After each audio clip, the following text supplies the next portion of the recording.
In this video, I'm going to explain 3 patents I wrote that explain how to use blockchain for documents. First, let's take a look at digital signatures. And let's look at digital signatures. Why do we need them? For instance, we want to sign a document to ensure its integrity, to know it's authentic. We want to achieve non-repudiation, and we want to achieve long-term validation. Now, some more details. Integrity. Here I've listed 4 newspaper articles. The first one dates from 2013 and tells the story about a guy who paid an invoice, but the invoice was forged. So someone had intercepted the invoice from a contractor and had changed the wiring information. So this guy, he had a contractor build his house, and the contractor sent him different invoices, but one of those invoices, well, the contractor called him and said, "Hey, why didn't you pay that invoice?" And then the guy said, "Well, I paid the invoice." And indeed, he paid the invoice, but to the wrong person. So someone committed fraud, and 30k euro was paid to the wrong person. The second article from 2016 is about a guy, an interior architect. He posted all his invoices in a mailbox. Crooks took his invoices from the mailbox, changed the wiring information, changing the letter saying, "Watch out, the number, the bank account number has changed. Make sure that you use the right bank account number." In fact, that was the wrong number, but this is how this interior architect lost a lot of money, because his customers paid the wrong person. And so in another article from December 2016, it says, you see an envelope with a ghost, and it says that on average victims lose 12k euro paying forged invoices. And in an article from January 2017, we see that when people receive a forged invoice, 1 in 5 people pay that forged invoice. So integrity, we want to make sure that if we have a document and it's sent to another party, that in between the document hasn't changed. No wiring information that changes, no amounts that are changes. We want to be 100% sure of the integrity of the content of the document. The second thing we want to ensure is authenticity. In this icon, we see how the Emperor Constantine gives the deed to the city of Rome to Pope Sylvester. This is alleged to have happened in the 4th century. That is, if you believe the deed. The deed was assumed to be correct until the 14th century or the 15th century. In the 15th century, it was proven that the deed was forged, and that it was actually written in the 8th century, not in the 4th century. But all those ages in between, the Pope or the Vatican used this forged deed to prove that they were entitled to the city of Rome. Non-repudiation. We see Bart, and he has been mischievous again. He has written his name in wet concrete. But we know Bart, and when he has done something wrong, he always kind of defends himself. "I didn't do it." In this case, he cannot deny that he put his name in the wet concrete, because we see the shadow of Marge's hair standing behind him, and Marge is a testimony to the fact that Bart signed his name in the concrete. So Bart cannot deny that he signed his name. That's what non-repudiation is about. You want to ensure that when someone signs a document, that he cannot say afterwards, "Hey, I never signed this document." Then there's long-term validation and archive. To that you see the original Declaration of Independence of the United States of America. And as you can see, the text has faded away. It's a very old document. It dates from 1776. But it's still valid. It's still in effect. So On the right, you see a reproduction. It's not a document. So how could we ensure that the original document remains, that the authentic document is still can still be consumed? So the 4 problems that are known and that we try to solve with technological concepts. So in traditional situations, we use hashing algorithms, encryption algorithms, certificate authorities. They talk about blockchain. Allow me to explain these different concepts. For instance, suppose that you have received a document and the document contains sensitive information. Let's say you're a student and you have received some grades for different classes, and the university has sent you a document with these grades. Obviously, you don't want these grades to be public, but you also want to be sure that these grades are authentic. How could we check this? Well, the university who gave you the grades could install a secure server or a website where it stores a hash of your document. So there's somewhere a document that has your name or an ID, and instead of storing the document itself, they store a hash. Now, what is a hash? A hash is like a fixed size sequence of bytes, and it's created using a cryptographic hash function. What is so special about this cryptographic hash function?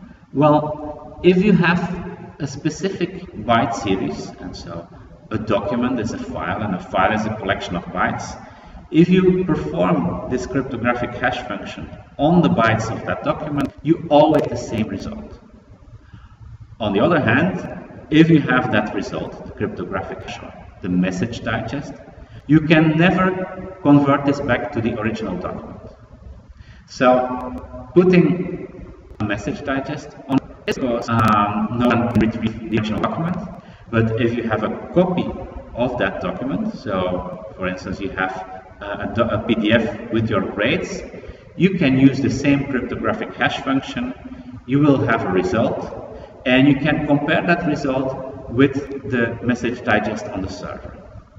If you have received a document and the hash or the message digest that you get when you generate the hash is different from what is on the university server, you didn't have an original document. The document has been forged. But if the hashes are identical, you can say, well, I am certain that the document that I received is actually the document that was originally sent by the university. There's a downside to this. In order to be able to check the validity of a document, you need a central server where all the hashes are stored. So you can imagine having like a table with a document ID and the corresponding hash, and you need access to that central server to check if your document with that ID results in the same hash. The second concept is encryption. And I'm only going to talk about asymmetric key algorithms. What are asymmetric key algorithms? Well, imagine having 2 different keys. 2 different keys, and one cannot be derived from the other. And one key is private, the other key is public. So the private key is something you keep with yourself at all times and you don't share it with anyone. Your public key is a key that can be used by everyone. Now, what is specific about these 2 keys is that you can use these keys to encrypt content. And so, for instance, if you have one key and you encrypt content with that one key, you can only decrypt it with the other key of the pair. For instance, if I want to send a document to, let's say, I am Bob, and I want to send a document to Alice, I will ask Alice for her public key.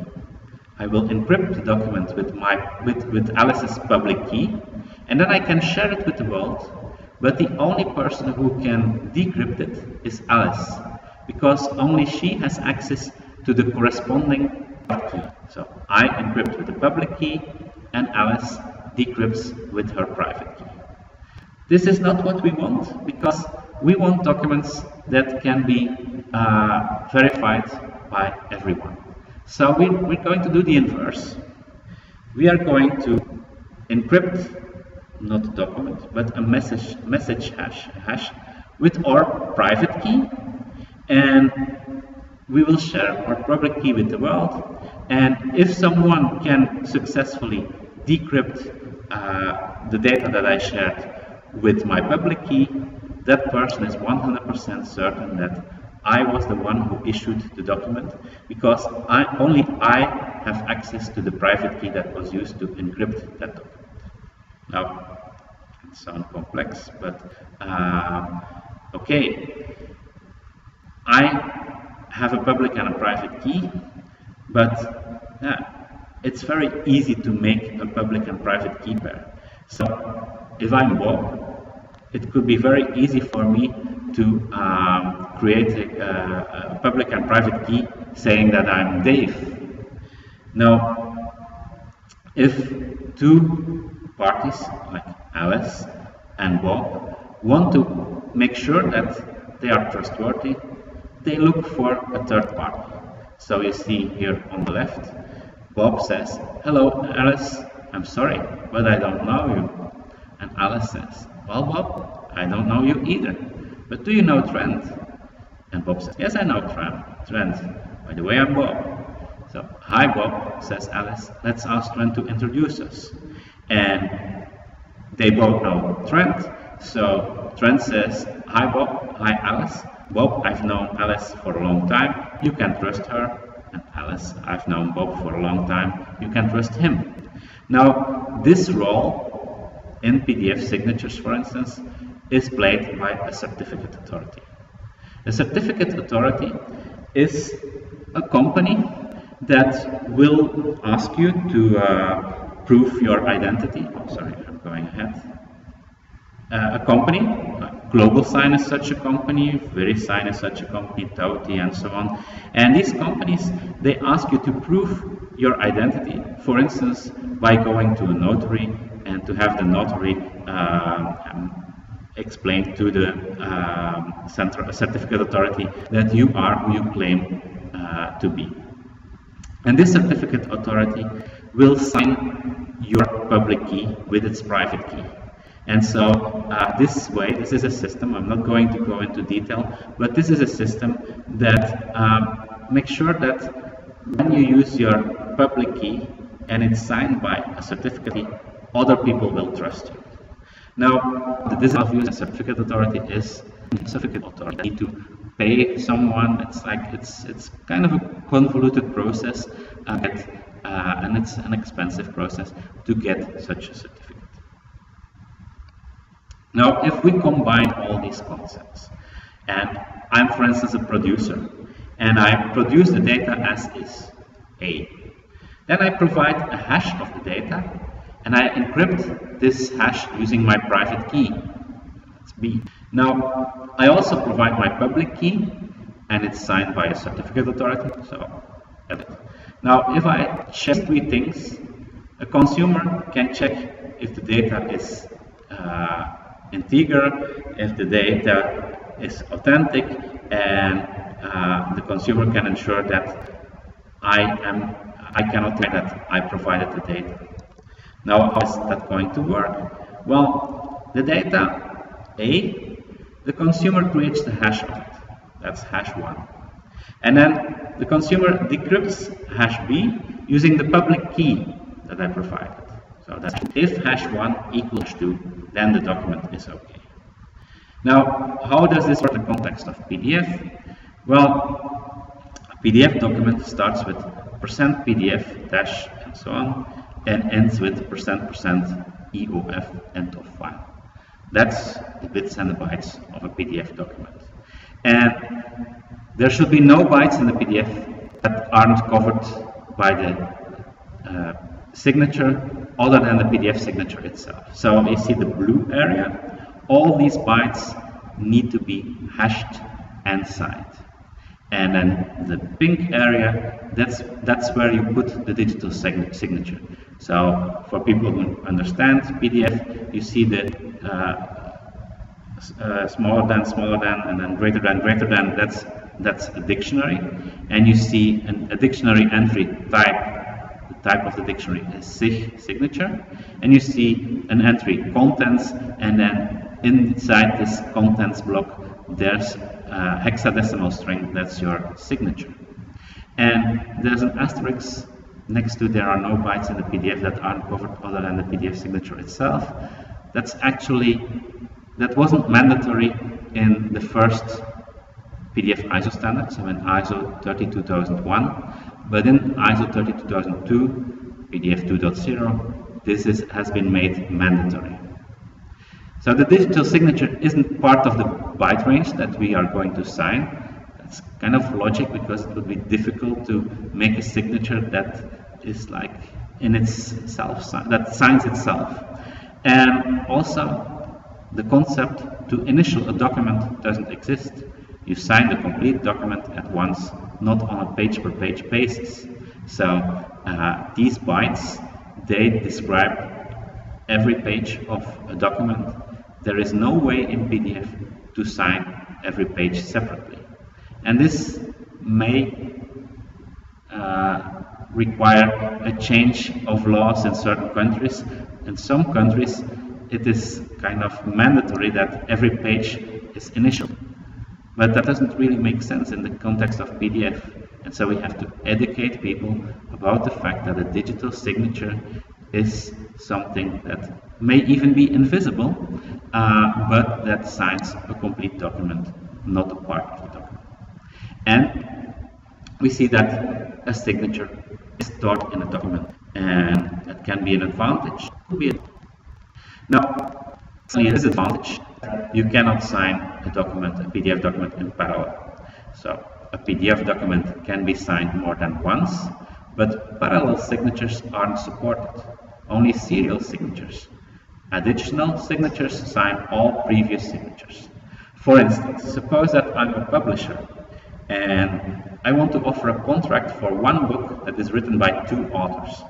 I cannot send my contract to the two authors simultaneously, because if they would sign the document that I have signed first, so suppose that I have created digital signature 1 and that signs revision 1 of the contract, and I sent revision 1 to two authors, they both create a revision 2, but I cannot merge these signatures afterwards.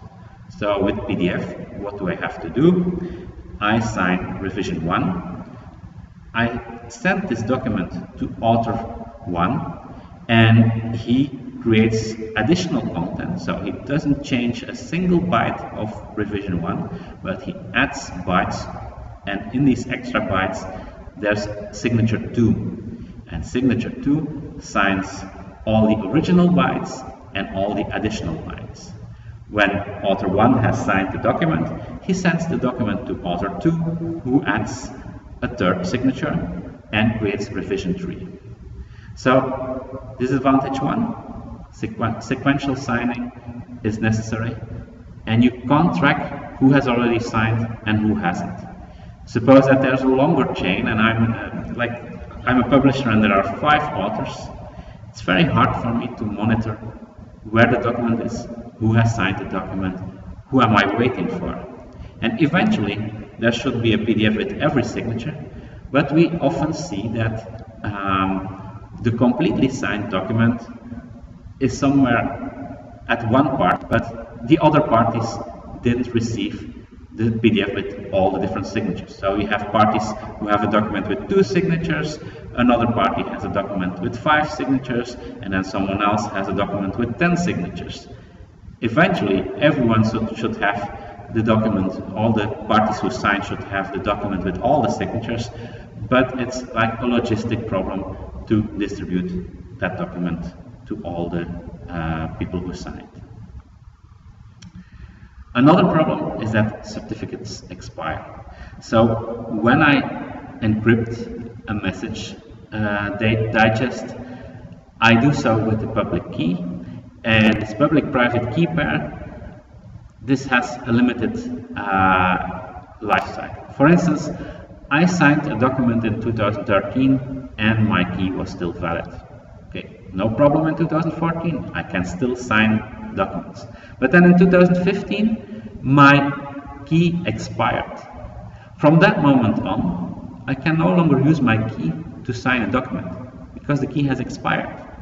And people who receive a document that I signed, whether it's in 2013 or 2014, they can no longer check if my key was still valid. Because if they check my key after the expiration date, they will get a message, hey, this key has expired. And they don't know if this key was valid in 2013 or 2014. For instance, suppose that my key was revoked. Let's say I was an employee of a company and I had the right to sign documents. But I left the company in 2014. And so the company said, well, we will revoke that right. We will ask the certificate authority to put your key on the revocation list.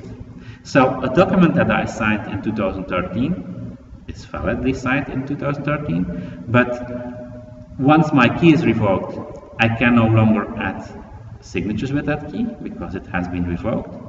But worse, the documents that I signed in 2013, well, people who want to check these documents, they will see that the key was revoked, and they can see, okay, it was revoked in 2014 and the document was signed in 2013, but I could have played a trick with them. I could have turned back the clock on my computer so that my computer thinks it's 2013, and I could sign a document with the expired key, telling that key, hey, the computer says we're 2013 and we are 2013. So I could forge a document. So in this case, all the documents that I signed before the revocation date of my key, they can no longer be trusted. How do we solve this? So what we want is we want a signature to survive the revocation date. We want, if my certificate is revoked, we don't want, so suppose that I'm an employee and my certificate is revoked, my former employer does not want me to sign any more documents. That's the big red line on top. But obviously, the documents that I signed before, they should still be valid. How do we ensure this? Well, let's look at what's actually inside this digital signature. When we talked about the pink area there in a PDF, what's inside? Well, the minimum that is inside is the signed message digest. So we have taken all the bytes in the blue area, we use the cryptographic hashing algorithm, and then we signed the resulting message digest. And we add a certificate with the public key. That's like the minimum contents that you need. Best practices is that not only you have the certificate with the public key of the signer, but also the certificate or certificates of the people who signed my public key. For instance, if I have a certificate authority, you also want the public key of the certificate authority that signed my public key. You also want, best practices is also to include revocation information. So there are two options. You have a CRL, that's a certificate revocation list. That's something that is provided by the certificate authority. It's a list of all the certificates that were revoked at a certain point in time.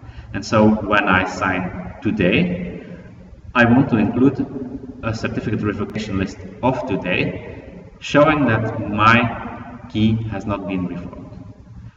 An alternative is OCSP, Online Certificate Status Protocol. This is a small response also created by the CA.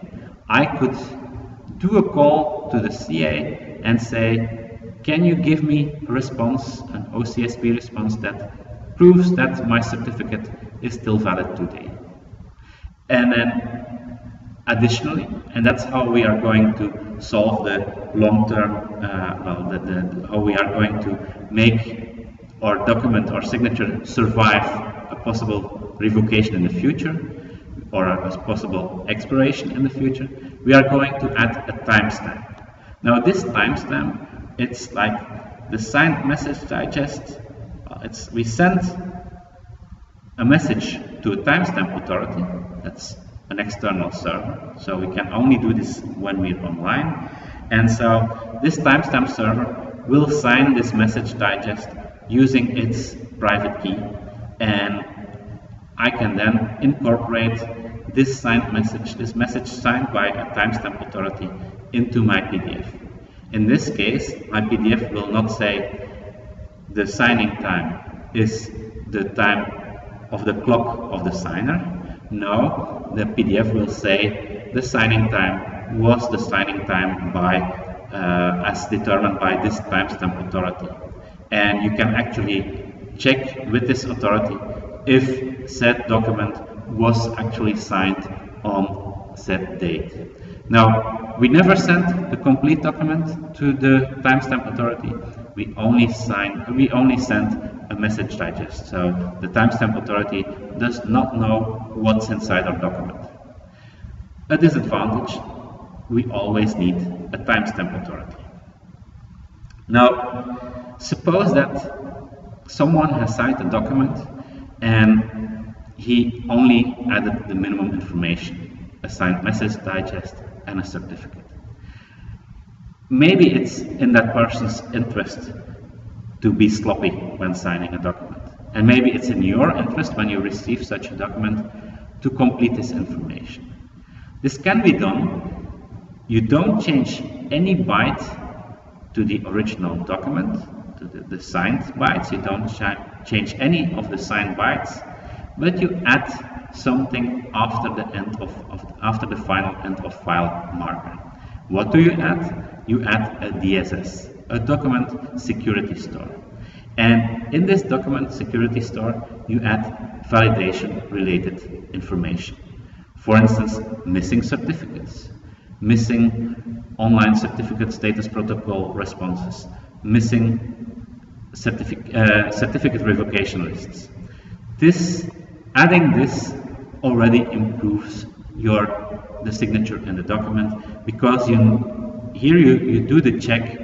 Did the signer's certificate was it valid on the day that was it valid today? For instance, the day that you create the document security store, was this certificate valid, and is this person who he claims to be?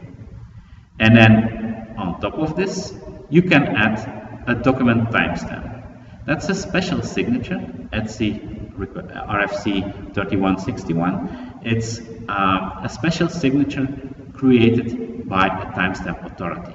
And so, for instance, you have checked the validity today and you add today's timestamp, so you are sure that on this day all the signatures were valid. Now, hashing algorithms expire. For instance, one of the earlier hashing algorithms was MD5, and it's been deprecated. Same with SHA-1, it's been phased out. And you see that new hashing algorithms are created over time. Why is this? Well, processing power of computers increases, and these hashing algorithms, they are researchers, they look for flaws inside. And for instance, with MD5, there was a possibility of collision. What is collision? Well, this function creates a cryptographic hash function, takes a large amount of bytes and reduces these bytes to a fixed, to like a message of a fixed number of bytes, which are, it's like a relatively low number of bytes, let's say 32 bytes. You can imagine that there are two different documents with message digest. That's unlikely if you have a good hashing algorithm, but it's not impossible. Now, when there's the potential of collision, that means that with flawed algorithms, you could take a document, let's say a document, I owe you $1,000, and we have hashed this document, but suppose that I could change the document and say, you owe me $1,000 instead of I owe you $1,000. And I can change the document in such a way that when I invoke the hashing algorithm on that altered document, I get the same message digest as a result. So in that case, we have two different documents, and the person who thinks that I owe him money can say, hey, I have here a signed message digest that says that this document has not changed. But I have a document that says the exact opposite, and I can only also say, hey, but when I take a hash of my document, it's the same hash, my document is authentic. So that's a known problem with hashing algorithms, and that's why new hashing algorithms are invented and why the standards change every 2 years, every 3 years. And so when an algorithm is compromised, the promise of integrity can't be kept. That's a problem. How are we going to solve this in PDF? Well, in PDF, we kind of,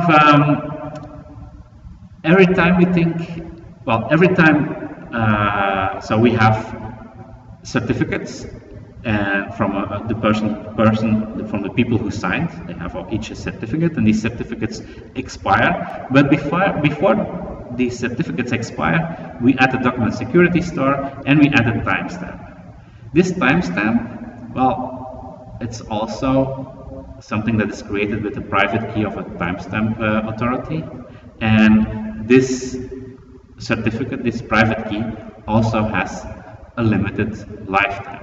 So every time before the validity of the timestamp signature, of the document timestamp, every time before this document timestamp expires, we add a new DSS for that timestamp authority, and we add a new timestamp. So we sign the document every X number of years. We add an extra DSS and we add an extra document timestamp. And while doing so, we can use the state-of-the-art hashing algorithms and the state-of-the-art encryption algorithms of that moment. So suppose that the original document has been signed using a hashing algorithm and an encryption algorithm that is no longer perceived as secure. Well, that doesn't really matter, because in our DSS for TS1 and our document timestamp for TS2, well, actually in our document timestamp for TS2, we have used the more recent hashing algorithms, we have used the more recent encryption algorithms. This is described in the PADES standard. This is also part of ISO 13202, but you can imagine that every signed document needs to be kept alive. So logistically, this is very difficult. You have a whole repository of signed documents. You have to keep track. When does the first signature in this document expire? And before this happens, add the document timestamp. And then say, well, when does this timestamp expire? Add a new timestamp, and so on.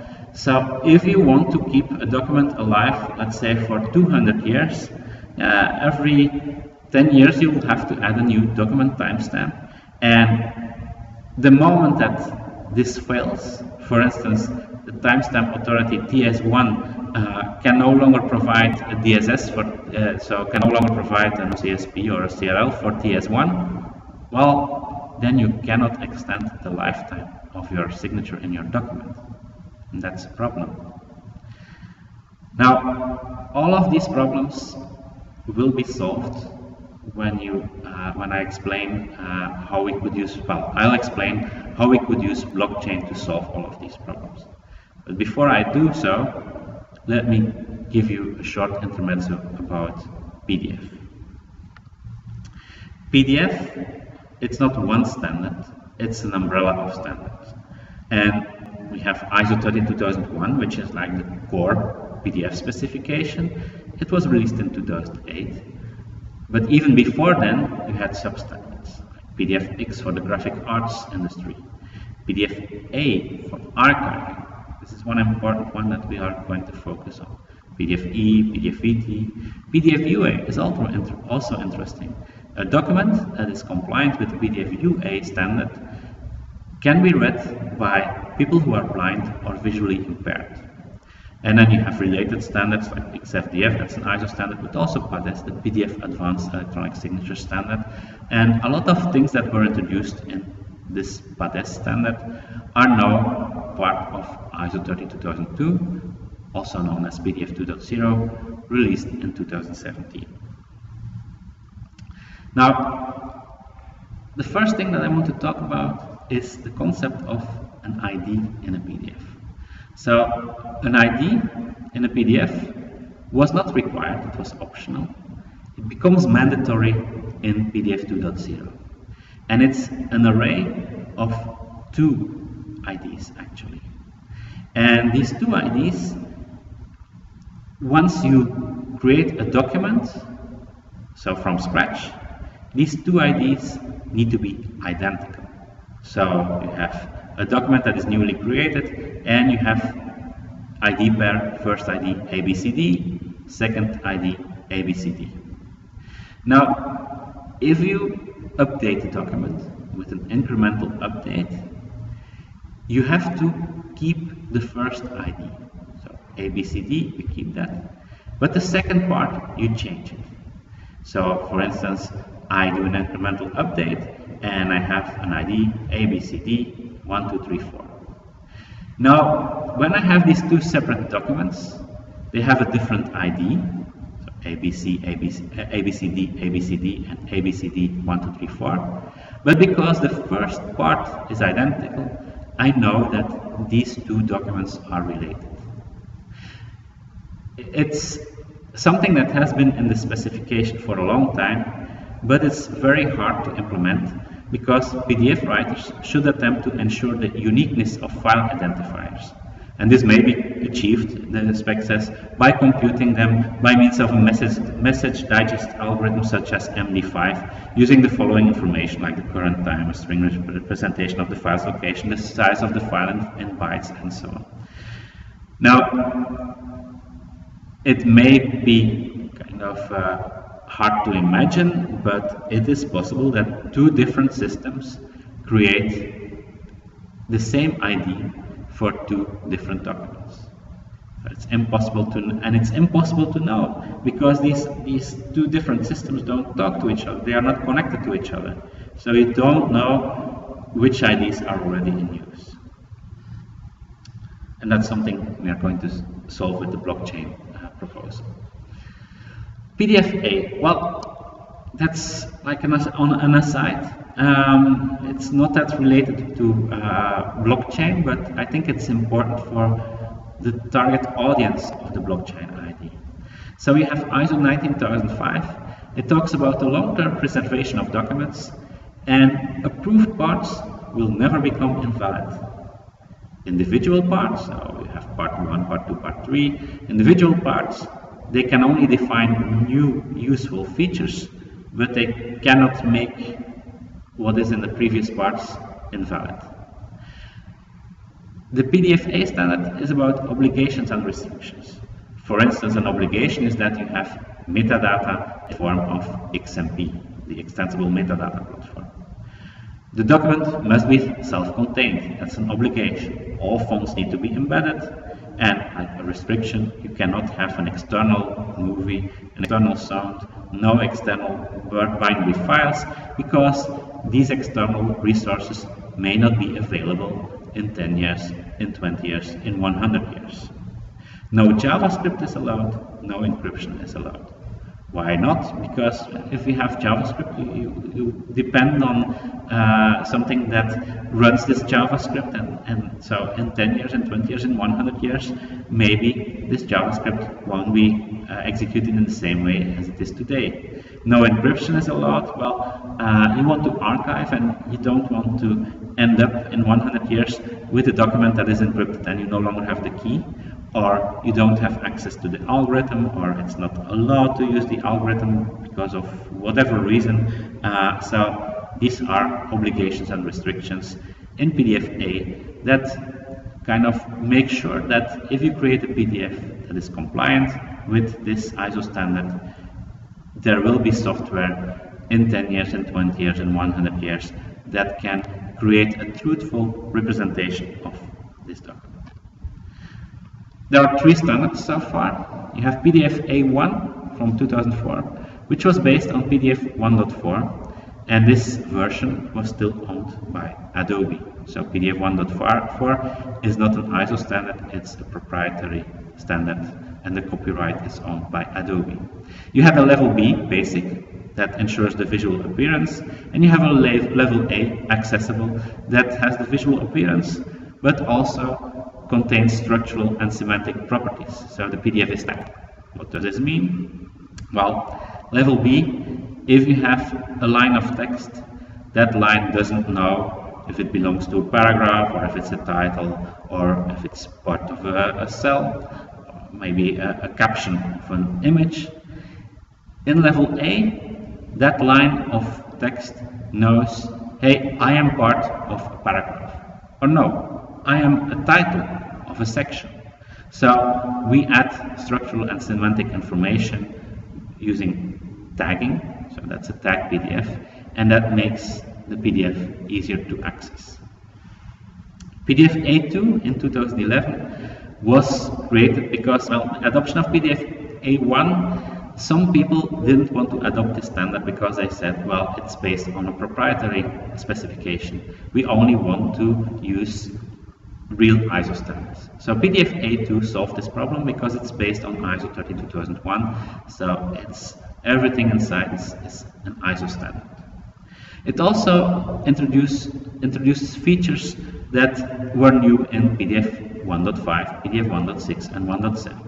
For instance, support for JPEG 2000, support for collections, object level XMP, optional content. Those are like optional content was only introduced in PDF 1.5. It's normal that this wasn't explained in PDF A1.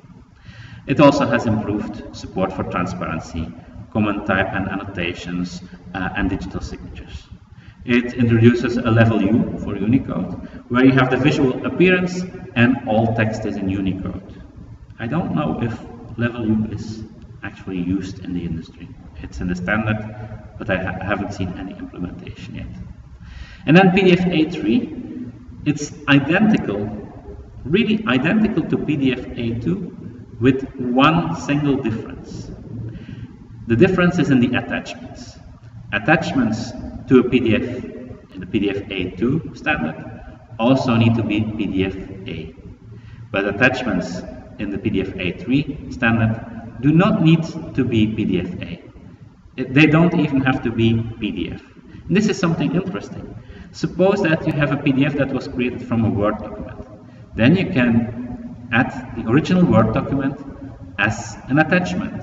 And maybe in 10 years, we will still be able to read or interpret that Word document. Well, okay. And maybe in 20 years, we won't be able to interpret that attachment, that Word document. That's okay too, because we still have the PDF that can be consumed. Another example is you have a report in text that explains a lot of the economic situation in 2016, and you attach a spreadsheet, an Excel file that has the data that supports this report. So here the attachment is not an alternative of the actual PDF, but it's just extra information. Now we can use this. Now before we explain how to use this, let's look at invoices. PDF A would be ideal for invoices. Why? Because humans like PDF.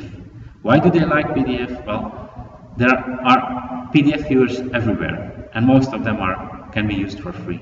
So to whoever you send a PDF, that person, that company can read the PDF, can read that invoice. PDF is already the most widely used format for exchanging documents. Why? Because the content is rendered in a very reliable way. If you send people a Word document, you don't know if they use Microsoft Word or maybe some other word processing format that screws up the design of the document, or maybe hides some things or shows some things that were meant to be invisible. PDFs are easy to copy, to share, to file, and if you use PDF-A, you can ensure long-term preservation. The visual representation remains identical in 10 years, in 20 years, in 100 years.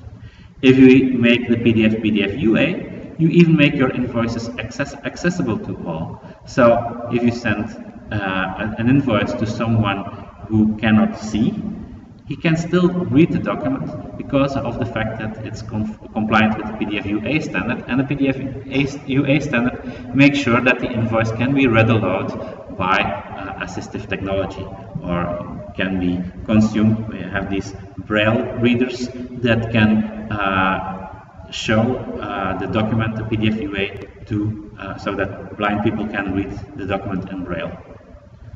Now, PDF for invoices. Is this ideal? Maybe not for machines, because machines struggle with PDF. Parsing a PDF file isn't trivial, and not all business software is PDF aware. Not all PDFs are digitally born. Like, I know some people who, well, I asked a company, a vendor, I asked them, can you please send me your invoices in PDF? What did they do? They printed the Word document, they scanned that Word document, and I received a scanned page.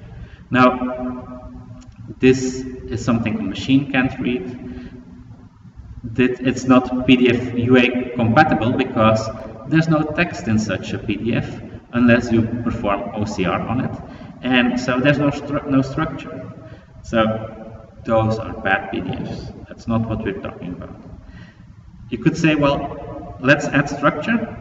And so, because it's tagged PDF, a machine can understand what's inside the PDF. And that's true to some extent, but tagged PDF isn't really well suited to store the semantics of an invoice, like saying this is not just a span, this is a VAT number, or this is a VAT percentage. Tag PDF, you could use Tag PDF to do this by introducing roles, but it's a very convoluted way. So let's not use Tag PDF for that. And another difference, humans want human language, English. Machines need encoded data. They don't want English or Engels or Anglais. They want EN-US or EN-UK. So how are we going to solve this? Well, there's a German standard called Zugwert, Zentraler User-Guide des Forums Elektronische Rechnung Deutschland. It dates from June 2014, and it tries to close the gap. So if you look at this figure, you see on one end you have paper or an image file, and the level of processing for a machine is very low. If it's paper, you need to scan it, then you have an image, you need to OCR it, and then interpreting this OCR is very difficult. Of course, general processability for a human being, getting an invoice in your mailbox, a paper invoice, it's very easy to consume. You don't even need a computer, you just have the paper. And on the other end, you have EDI. EDI, where everything is structured and machines can read it. You have XML standards and other standards that describe an invoice so that the machine knows exactly what is what, but it's crazy to send like an XML invoice to an end user, because an end user, he won't know where to look for the amount that he has to pay, finding the wiring information. It will be like, where is this? How do I interpret this? Do not overestimate the capability of humans to read XML. I know that XML is human readable, but in the real world, many people will struggle trying to understand what's inside an XML. And so Zugwert solves this problem, because the Zugwert standard is based on PDF A3, where you have the PDF that is can be consumed by a human. You have the A aspect, that the PDF is well suited for archiving, and you can add an attachment, any attachment, but in this case we will impose an attachment that is XML, and that uses an XML schema based on the CII standard. That's an invoice, what is this? An invoicing standard. Now, the goal is to be able to electronically exchange invoices. We are going to reduce the invoicing cost because we do not have to send paper invoices of the whole world. We can just mail a PDF. We are going to optimize the processing cost because humans who process these documents manually, they will read the PDF and manually perform the wiring instructions.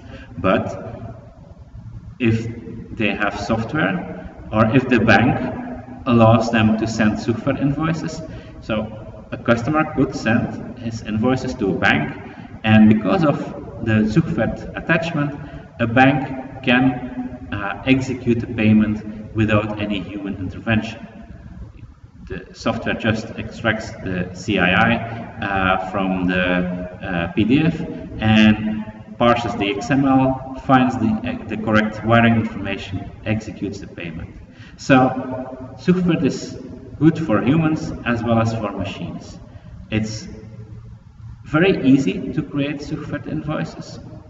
At iTex we have software that allows you to do that. So it's easy to use for small and medium enterprises as well as for big corporations. So the threshold to adopt Zugfert is very low. Now, just some technical details. There's a specific XMP, so XMP, remember, that's the metadata, the extensible metadata platform, and we have a specific entry in this XMP metadata that will identify the Zugfert profile. You have a basic, comfort, and extended profile. I won't go into details, that's a different talk.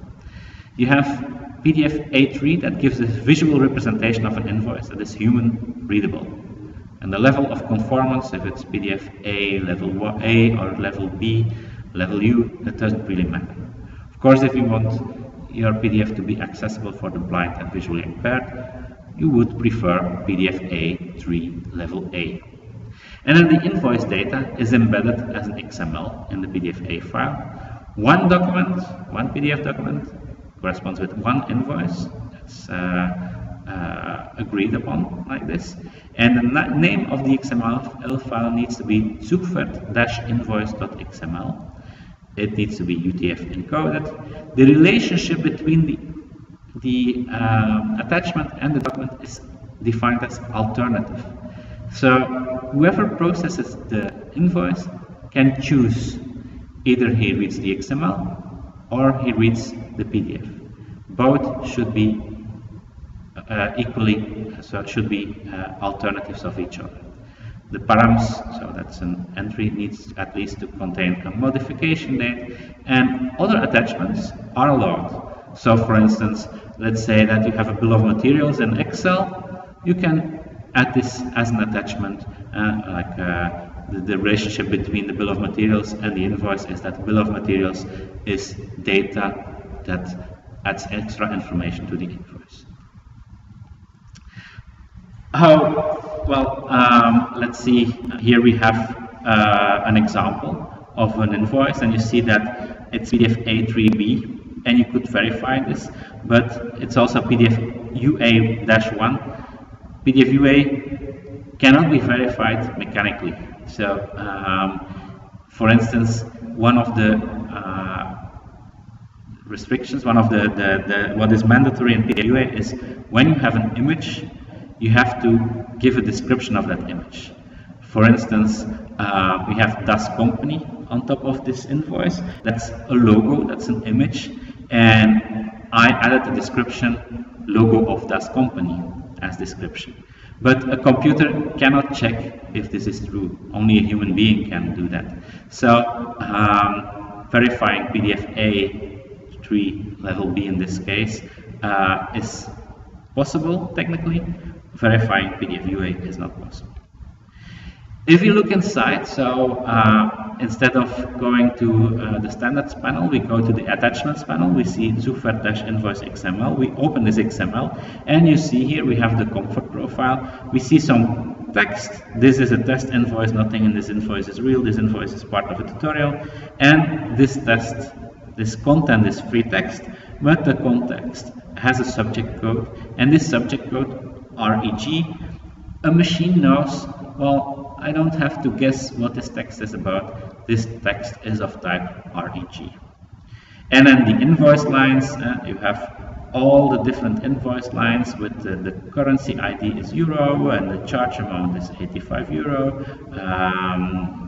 All this information is organized in XML using this cross-industry invoice standard, that's CII, and machines know what to do with this information. Okay, the intermezzo is over. Enter blockchain. Before I'm going to solve all the problems that I marked with the red rectangle, let's give you a primer on blockchain. Blockchain consists of a chain of blocks, and somewhere you have, back in history, you have block 0, and to block 0 we add records. In the case of Bitcoin, these records contain information about the transaction. Alice has X amount of Bitcoins and she wants to give Bob Y amount of Bitcoins. So this transaction is put in a record, and this record is put in a block. Carol wants to pay Dave, Dave wants to pay Alice, Bob pays Aaron, Frank pays Bob. All of these records are put into a block until we say, okay, we have sufficient records in the block, now we will create a hash. Now, I'm not going to go into detail on how these records are hashed, but rest assured that this hash is valid for this block, and if any content in one of these records changes, then the hash becomes invalid. So you cannot change anything inside one of these records without getting a different hash as result. These are the first set of records. Now, again, we have an extra block, and new records are added to that extra block, and for this block, an extra hash is created. What is special is that this new hash of block 1 is based on the records inside the block, but also on the hash of the previous block. So now, if we change something in block 1, my hash of block 1 is invalid. But also, if I change something in block 0, not only my hash in block 0 is invalid, but my hash in block 1 is also invalid, and so on. Now, how does this work? It's a common mistake to think that there's one central authority. Now, with blockchain, we want to exclude a central authority. In blockchain, we have different nodes, and every node has a copy of the full chain. And for instance, here in this node, a new record is created, and this node propagates this new record to its neighboring nodes, and they propagate it. So a record is propagated over all the nodes in the system. Then another node creates another record, and that record is propagated. And so all the nodes receive records from all over the world. What they are going to try to do is, every node is going to try to take these records and put them in a block. And this block, you can only create this block by solving a challenge. Now, this challenge is something that is very difficult to compute if you have only one node. But if all the nodes join forces, and if all the nodes try to solve this challenge, then the challenge can be solved within 10 minutes. That's how the challenge is defined. One single computer needs many hours, days to solve the challenge, but a lot of nodes that work together, they can solve the challenge in 10 minutes. And in this case, the node to the left was able to solve the challenge. And so what happens? Well, the other nodes stop looking to solve the challenge, and the node that solved the challenge propagates its block to the other nodes, and everyone can start assembling new records, creating new blocks. Now, sometimes you could imagine that two different nodes solve the same challenge. Well, in this case, we always look at the longest chain. So in this case, we see the first block, and then two blocks are based on the first block. Well, it's the second block that has an extra block, and then again a fork, but it's the upper block that has an extra block. In this case, the longest chain means that we do not look at the blocks. Those are like dying branches. Now, registering documents with blockchain. We are going to use these principles to solve all the problems that I explained before. First, we create a web of trust. For instance, in a record, Alice puts her public key.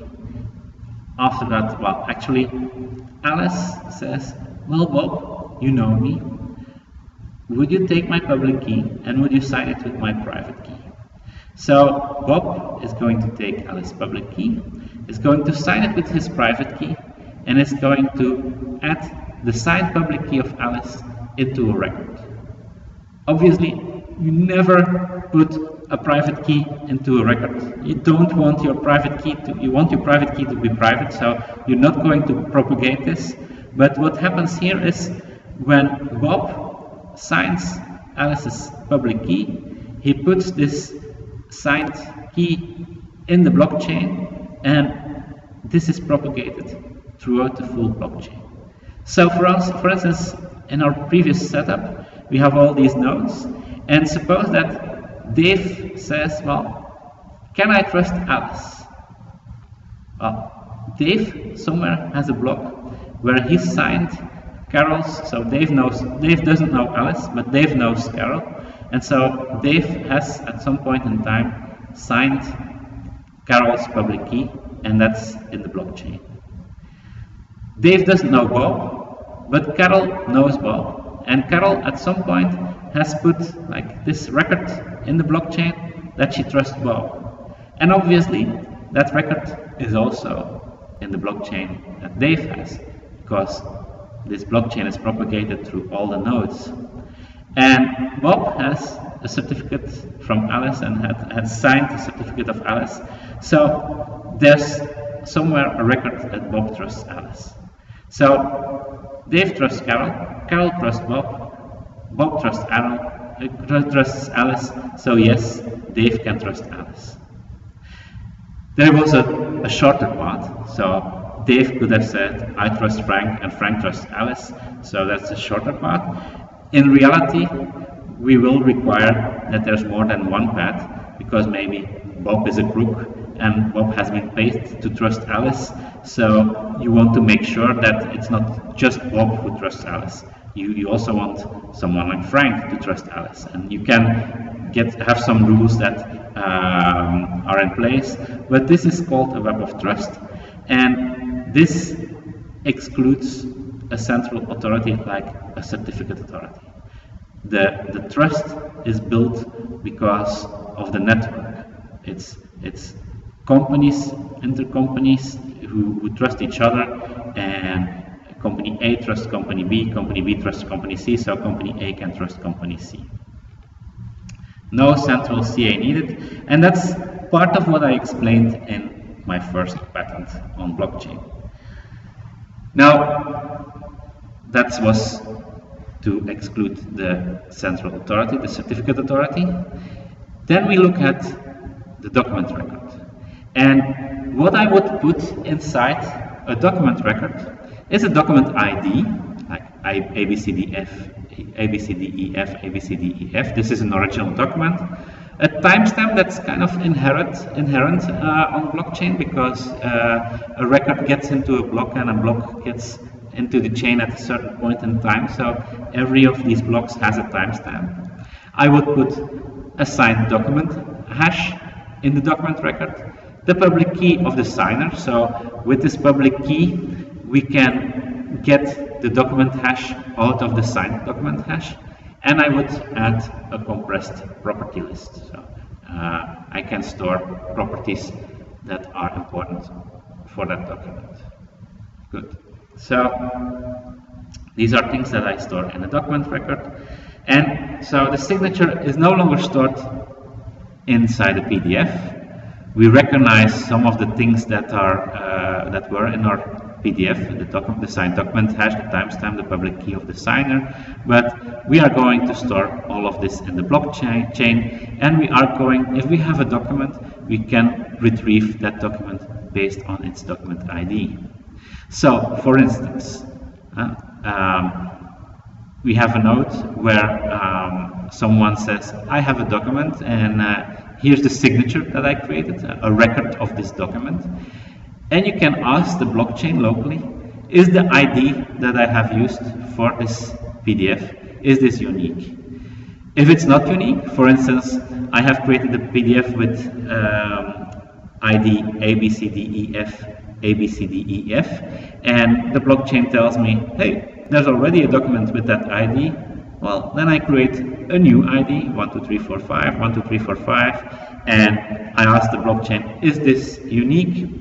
Yes, this is unique. Okay, propagate, and you see my record of this PDF, so my signature of this PDF with this ID that I chose that is certainly unique, and I chose it based on what was already in the blockchain. So this is a unique ID, and my record is propagated to other nodes, and eventually it's added to a block.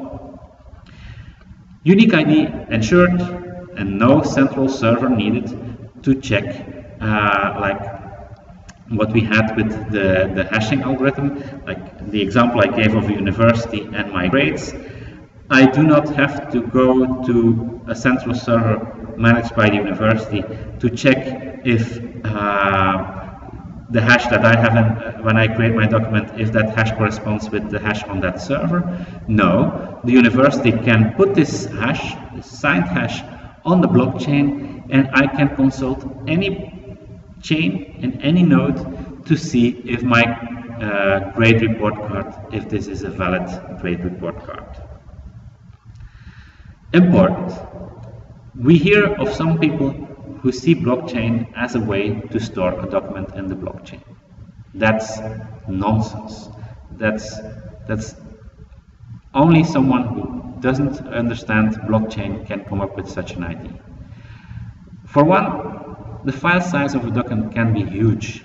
If you have a lot of images and so on, a document of 2 GB is not unusual. You are not going to store 2 GB in a record in a block. And furthermore, content can be sensitive. You don't suppose that we are talking about registering report cards of students. You don't want, as a student, I wouldn't want my grades to be public for the world. So I don't want that document to be propagated to every node in the blockchain. And one could say, well, let's encrypt these documents and distribute the encrypted documents, then no one can see them except for the person who needs to see them. But we're talking about the long term, and maybe in 10 years the encryption algorithm that was used is cracked, and so suddenly in 10 years a lot of secret documents get public. We do not want that. We want to keep the document in the document management system, and we want to store only the signatures in the blockchain. And so what is ideal about this situation is, suppose that you have a document and it needs several signatures. Your document management system has access to the blockchain. As a matter of fact, it registers the document. The first registration of the document is done by your document system, and so other people can see, hey, there's a signed document here.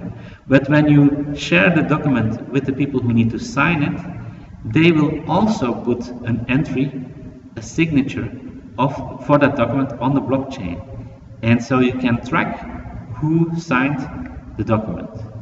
You can store a reference to a signature when a block is received. So you saw how every node receives every new block. Well, when a block is received, you could examine all the IDs of all the documents that are registered in that block, and if none of these IDs is of a known document in your document management system, you can just ignore that block. You just add it to your local chain.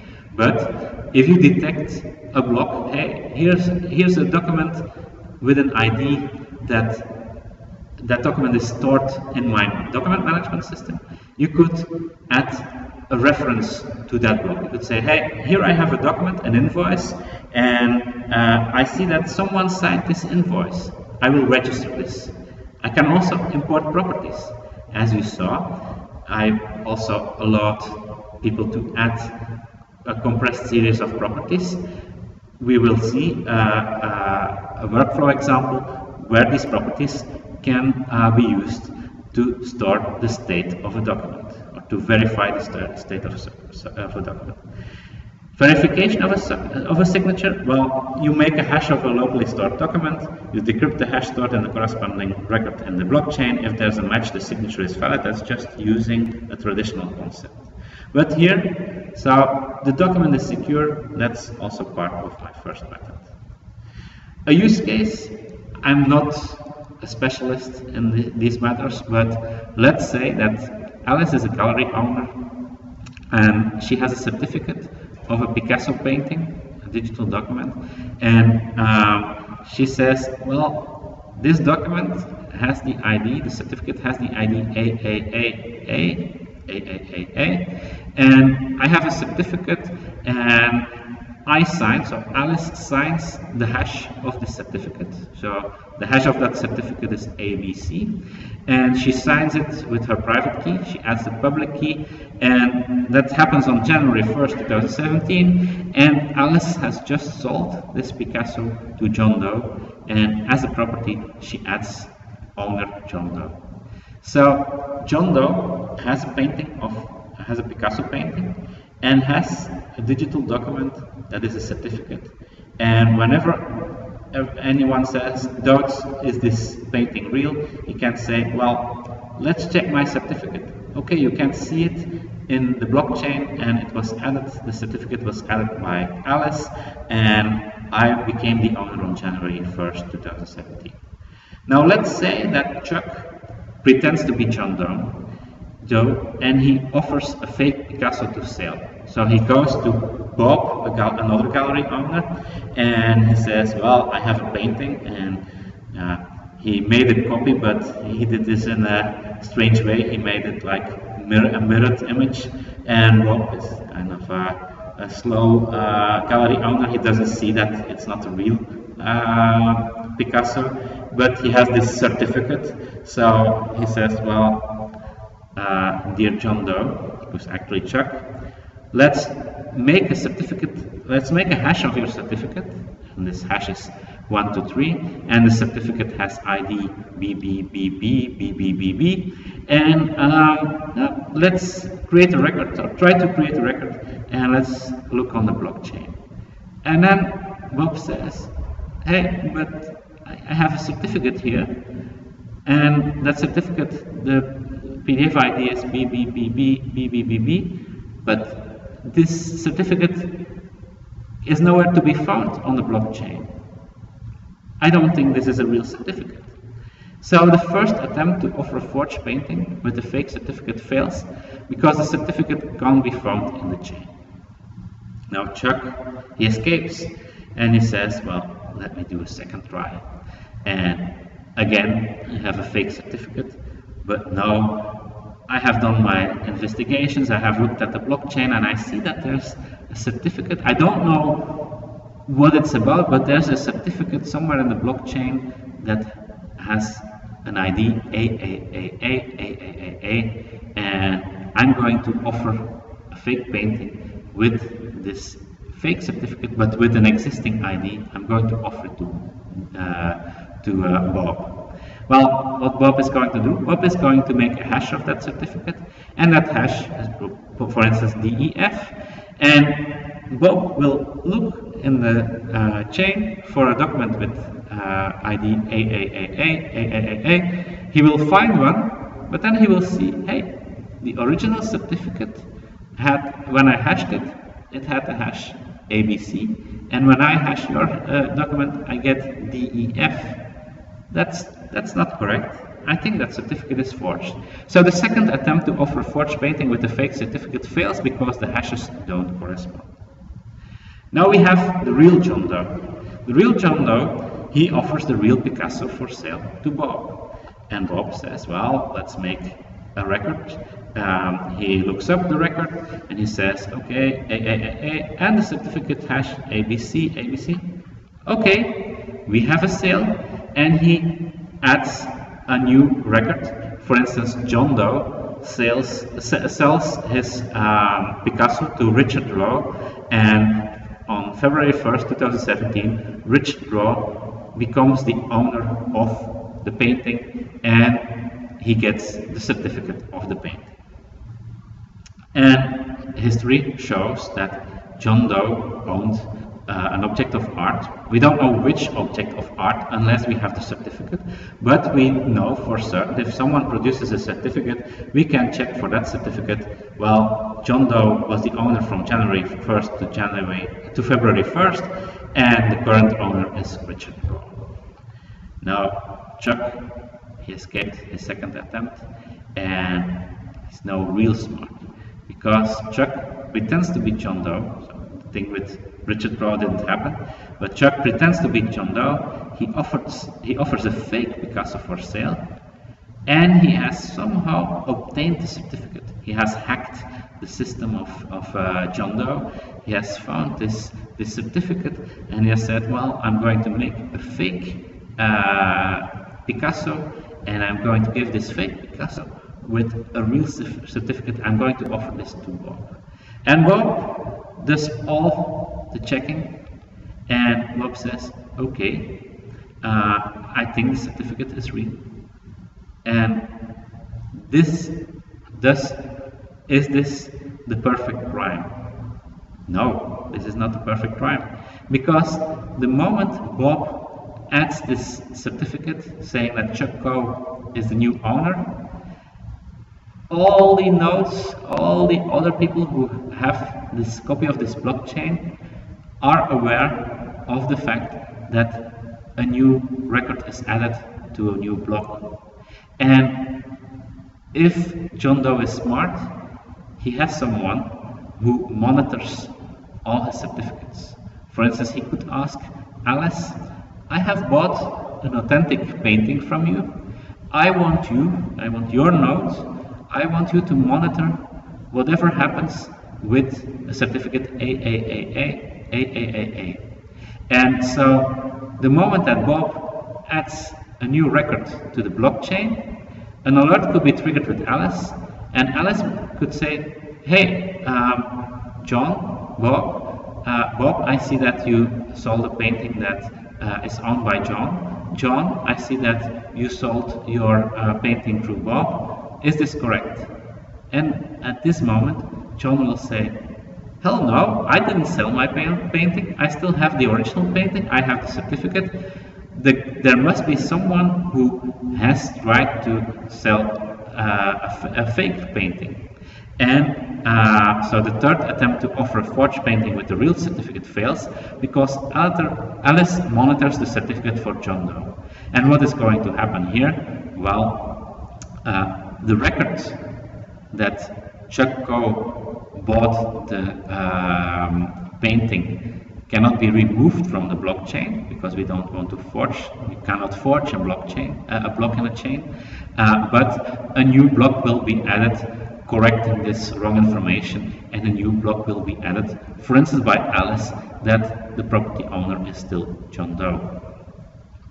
And of course, this requires, so every stakeholder in this blockchain needs to put in place his own rules to kind of avoid this kind of abuse. Because the technology is only the technology. Now, we can establish a workflow. We know that the timestamp can't be forged, and we know that different people can sign the same document. And we saw everyone can see who already signed the document. In the previous use case, Alice was notified that Bob had signed the certificate. And everyone can see when the document was signed. So this is ideal. We can establish a workflow. Like in an invoicing system, we could sign an invoice with the status is sent. When a courier delivers goods, he can register the invoice with the status is delivered. Goods are received, the owner could say, well, I signed the invoice as received. The invoice goes to the bank, preferably it's a Zugfett invoice, so the bank processes the payment, and the bank signs the document, status is paid. How would this work? Well, okay, this is something that is also covered by patents. So now timestamp authority and document content is secured is covered in the first patent that I wrote. Signing in parallel is possible. Everyone has all the signatures, and we establish a workflow is covered by the second patent. But now a use case. So Alice is a vendor. She has a CRM, and the CRM puts an invoice 1234 1234 status is sent into the blockchain. Bob is a courier. He delivers. He has this little device where people can sign when they receive something. He adds this signature to the invoice, and we have a document with ID 1234 5678. The 1234 is there to show that, well, this is the original invoice. This is based on the original invoice 1234 1234, but I slightly changed the invoice. I added extra information, a signature. I did this in an incremental way. Now, once that this block is added by Bob, this block arrives on a node that is owned by Alice. So Alice, if she has a CRM, she could kind of register, hey, I see a block with the document 1234, and I see that now the document has slightly been changed. I cannot see the change. I could ask Bob to send me the document, but maybe I don't need to. But I will store the fact that my document 1234 1234 has been changed into a document 1234 5678, and that the status, the property that we added, is now delivered. Then Carol, she's the customer, she receives the document, she doesn't change anything, so the courier sent her the signed document, so it's 1234 5678, and Carol can sign the document. This isn't really necessary, but it could be nice for the vendor to know that the customer has actually received the goods. And then Alice sends the invoice to the bank processes the invoice, puts a stamp paid on it, and so puts it in the blockchain and says, well, this is document 1234 ABCD. Why ABCD and not 5678? Because they added the stamp paid to the invoice. And Alice knows, well, I have sent the invoice, and that's the block with timestamp X, and then it was delivered at timestamp Y, and eventually it got paid on timestamp Z, and so a vendor can track the complete workflow of like It could even involve a purchase order and so on, but a sale can be tracked. And the invoice is not really an invoice. The invoice is the token that is used to allow people to track what happens. So the courier uses the invoice, the customer uses the invoice, the bank uses the invoice. That's like the token that is given to in every step of the workflow. This token gets forwarded. Now, long-term validation. Suppose that a hashing algorithm gets compromised. For instance, I have a document saying, I owe you $1,000, and that results in the hash ABCDEF0123 with algorithm A. So I perform algorithm A, I get this hash. But I intended to pay these $1,000 back, maybe with interest, in 20 years. But over the years, the algorithm gets compromised, and I can change the I owe you $1,000 into I owe you $1, and the hash of this change document is also ABCDEF0123 with algorithm A. Now this flaw is called hash collision. We have two different documents that are equally valid. Only one party has a document that says that I owe $1,000, and I have a document that says I have $1. And I can say, hey, you forged the document, you changed 1 into 1,000, and the other party can say, no, you forged it, you changed the 1,000 into $1. Who is right? So there is always one party that benefits of renewing the signature. For instance, I owe you $1,000 results in the hash ABCDEF0123456789 with algorithm B. And that's algorithm B is a much stronger algorithm, and that makes it very hard for me to make a document that says I owe you $1, resulting in the same hash with the same algorithm, with algorithm B. And with this PADES LTV, the standard for digital documents for PDFs, every party who has such a document is responsible for renewing that document, and it can be very difficult. Here in this case, if one party renews the signature, it's renewed for all the parties. So a stronger hashing algorithm can be used. One party renewing the signature is sufficient. That's what I described in a third patent. So a use case, Alice, she's the debtor. She has written an IOU, and that's a document ABC013, and ABC123. So that's a document that was altered already, doesn't really matter. And she signed it, so she made a hash of it, CAB578FA, and she signed it with her key, and the hashing was done with algorithm X. And Bob, the creditor, he receives the document, and he says, well, I'm also going to hash it, CAB578FA with algorithm X, so they get the same hash, they use the same algorithm, they have hashed the same bytes, and Bob is going to sign this document too. Now, years pass, and Bob is a little bit scared that algorithm X, it risks to be outdated. In the meantime, there's an algorithm Y that is much stronger. So he takes the IOU, the ABC013, ABC123, and he hashes this document using algorithm Y, and he signs this. He adds this to the blockchain. Now, Alice, if she's interested, she can always check this and say, is this really true? And she can add her own signature. But Alice, well, she has checked this and she says, okay, that hashing algorithm, that's okay. So years pass, and Bob says, well, algorithm Y gets outdated. Let me add a new signature with algorithm Z. And so here you have a situation where one party can extend the lifetime of a signature of a document for all parties. And the other parties, they can check if Bob did a good job. If he didn't, they can contest this. but if he did a good job, they don't have to spend any effort or time on prolonging the existence. So Bob makes it impossible for Alice to exploit flaws that are discovered in all algorithms, or to take advantage of the increased processing power to forge the document and calculate a matching hash.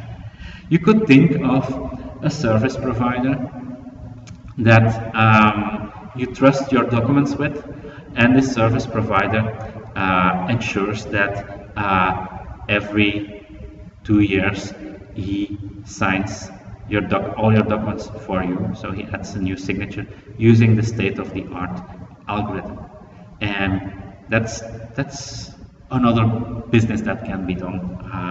So there's really, if you use this blockchain ID, you can build a lot of businesses on top of this. So what is the business model for us? Well, we're an open source company, and our current implementation, so we have implemented this, we can add these document records on on a blockchain that we created ourselves. We can ask the chain for IDs, like, does this ID exist? Yes, well, we create a new ID. No, well, we use this ID and we register a document with that ID. We can ask for instance, all the documents that have the first part of the ID in common. So then we can see how many different variations of this document do there exist. We can ask who signed every document and so on. So this is an implementation that exists in beta. We have made a proof of concept, and we are using existing open source software, so we didn't reinvent the wheel. The real invention is using blockchain for documents and solving a number of existing problems with PDF signatures using blockchain. That's the innovation. The software that exists, that's secondary.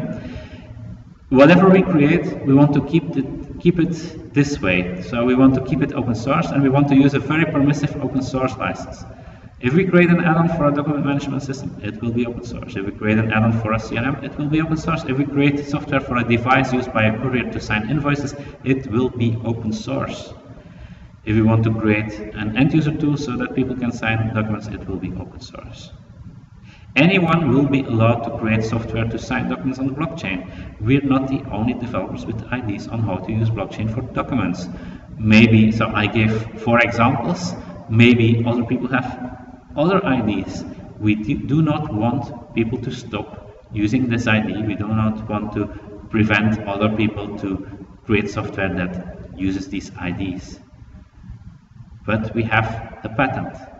That means that, well, we are the only ones who can grant the right to other parties to create software that uses that ID.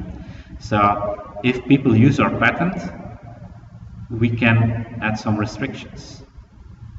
And the restriction that we would add is everyone is allowed to use our patent on condition that they use our blockchain.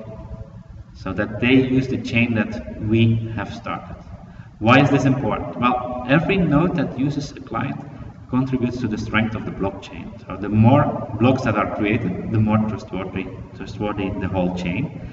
And the more nodes cooperate, the easier new blocks can be added. It does not make sense for like a PDF document blockchain. It does not make sense to create competing blockchains. One, you cannot make sure that you have a unique ID anymore. So you could have a document with ID AAAA in one blockchain and another document with ID AAAA in another blockchain. Well, that doesn't work. Also, in terms of interoperability, we want people to be able to track workflow. And if some people sign a document by putting a document record on one chain, and then another one puts the registration or registers the document on another chain, you lose the whole promise of being able to track who signed when. And so ideally, the blockchain client is integrated in an existing system, like a CRM, a DMS, a CMS, an ERP system. And these systems run 24 hours a day, 7 days on 7. So the blockchain system also can use resources from these systems 24/7. And that's important for the system to be, for the performance to be right. We need a lot of these clients running 24/7, and only then it makes sense to have this project. Now, how are we going to make money with our patents? For us, it's okay if people make money on top of our offering, like what I said, that the trusted document vault that makes sure that all your documents, that the lifetime of the signatures in all your documents gets preserved. I'm okay if another company creates a business offering this as a service to its customers, making money on top of that blockchain. But how do we make money? Well, look at how Bitcoin miners, so Bitcoin is one of the is one example of how blockchain is used. A blockchain is used to store transactions, financial transactions, and Bitcoin miners are rewarded because the node that was able to create a block gets a small transaction fee. So if Alice wants to pay Bob, she defines in that transaction that there's a small transaction fee for whoever creates the block that holds her record. So that's a reward per transaction in Bitcoin. And the node that was able to create the block gets a coin-based transaction. So there's a limited number of Bitcoins, but not all these Bitcoins have been used already. And so when someone creates a new block, he gets an amount of Bitcoin as a reward for creating that new block. And that's how new coins get introduced into the system. And this amount of Bitcoin, so how much do you get per new block, that changes over time. Just like the value of Bitcoin can change over time. Now, this is Bitcoin. Now about the document chain. How would we charge entities to sign? I would charge entities to sign a document in the document blockchain by charging $0.001 for every document that is registered. So every time you want a document record to be added to a block in the blockchain, you would have to pay $0.001. And we would give a $10 credit to every new entity. So if you create an identity in the Web of Trust, you get a $10 credit. And of course, you could say, I'm going to create multiple identities, but you will soon be discovered as a fraud because you cannot be one day John Doe 1 and the next day John Doe 2 and the next day John Doe 3 and have $30 in credit. And now you create your identity, and that identity gets a $10 credit, and that's sufficient to sign 10,000 documents. That's an awful lot of documents if you're a human being, if you're a physical person. For a company, 10,000 documents, well, you will reach that threshold at some point. And so once you need more documents, and I know of companies who sign 100,000 of documents a day, so they will go over that threshold. Well, when you go over that threshold of 10,000 documents, you need to buy kind of stamps, or your document doesn't get registered.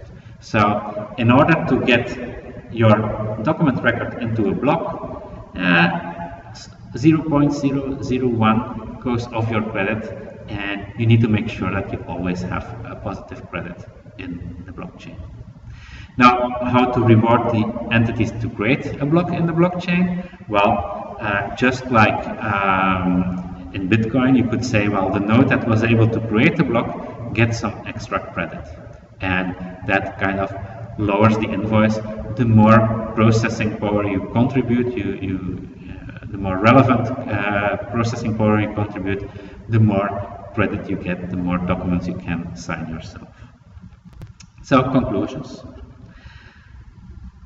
We've covered a lot of ground. PDF is a great document format. The ease of use for humans is really, there's no other document format that gives you that ease of use. Like PDF UA can be read by the blind and the visually impaired. Machines can read PDF A3 attachments. So I'm a PDF guy, sorry for being biased, but PDF is king in the world of documents, if you ask me. PDF signatures can solve many problems, but not all. You need a certificate authority and a timestamp authority. Signatures need to be applied in parallel, but that's not possible with PDF signatures. You need to sequentially add them. You can't track who has signed and who still needs to sign. You need the actual document to know who signed when. And signatures can expire. Keeping them alive is hard. It's not impossible, but it's a lot of work, and it can be quite expensive if you set up such a system. Using blockchain for PDF solves all of these problems. So we use a web of trust instead of a certificate authority, and we don't need timestamping authority because of the inherent nature of blockchain. A unique ID can be guaranteed for the PDFs, if provided that everyone uses the same blockchain. And the order in which people sign the document is important. So no longer the author 1 needs to sign before author 2. Tracking signatures, who signed them, and workflow, like the updates, when do we have a new version of a document, that's all possible. And signatures can be renewed to add or change properties, like change of ownership of something, the state of a sale, is the invoice paid, and so on. And you can renew signatures to extend the signature's validity. And the patents, I want to use them to enforce cooperation beyond country and company borders. A low entry cost can be ensured. I'm willing to give 10,000 documents for free, and credits can be earned. But what I want as return for my ideas and the patents is $0.001 per document that is added to the blockchain. And that concludes my video.